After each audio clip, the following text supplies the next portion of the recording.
let me show you how quick and easy it is to install your MemDoor module onto your existing garage door unit.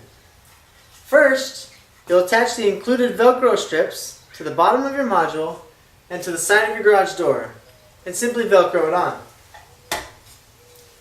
Second, you'll power it up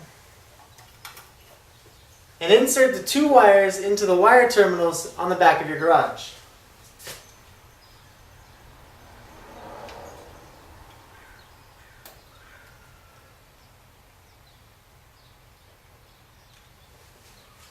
And third, you'll place the easy install sensor onto your door track.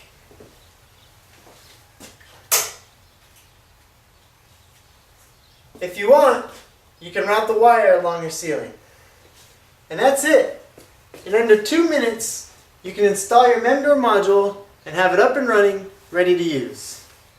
Speaking of which, I wonder if I left my garage door open.